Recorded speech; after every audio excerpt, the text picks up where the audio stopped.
Greetings, this is Dirk Reuter speaking about GPS ILS and how to install the application in case there are problems. So this is now my phone. It has the application installed, and we're simply going to go to the settings area and look for the application here under Applications, Manage Applications, and scrolling around we find the GPS ILS. We click on that. You can see it's 1.35 that's installed. I press the uninstall button and this will remove the application.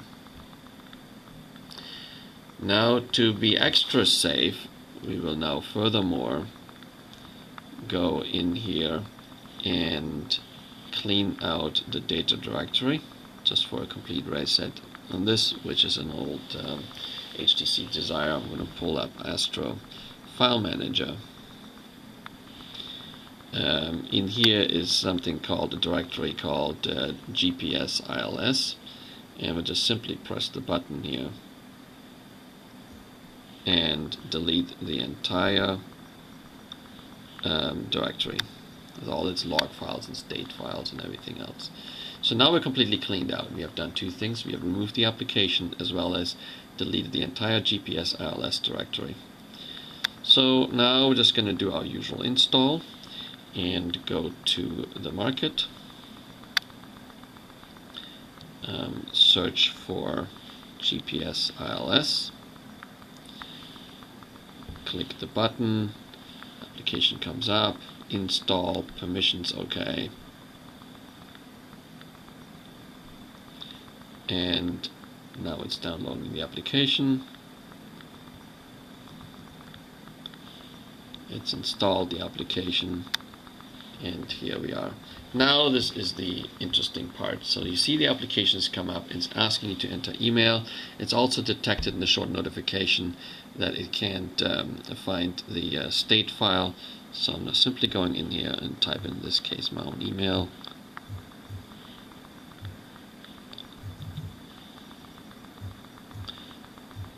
And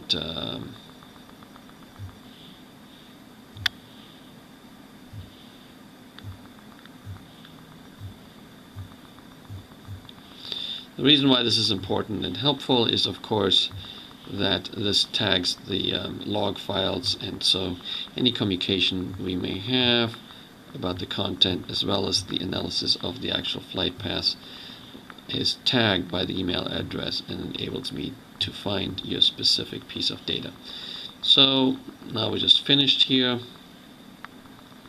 and we got the auto correction, playing some games, and now we're just done. Press OK. Email entered is sent. Sending email. It is now completed. It's email sent. The next thing is that the download is completed. When it's initially initialized, it goes to the server and pulls up all the fresh approaches, and we can now see them all here. Now we'll exit the application. You can see it's connected to my external GPS, Bluetooth GPS, and now we go in here. The application starts up reasonably efficiently. It remembers the last approach that was entered, and we are now ready to rock and roll. It may take a moment for the GPS to reconnect, and it's going to use this here as part of the additional demonstration.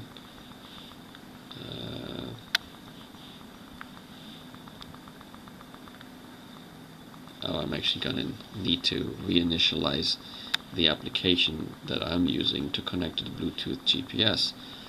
Is this guy, Blue GPS, and by clicking on and off the GPS, it will reinitialize the connection to the Bluetooth GPS, because here in the current location here in my office it's just impossible to receive the GPS. So at this point This should now reconnect.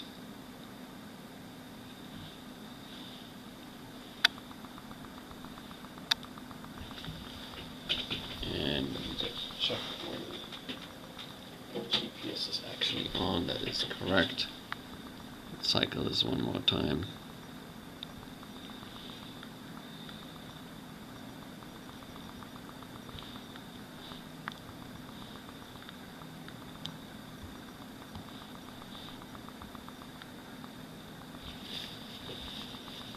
Let's see whether we can get a data connection here. And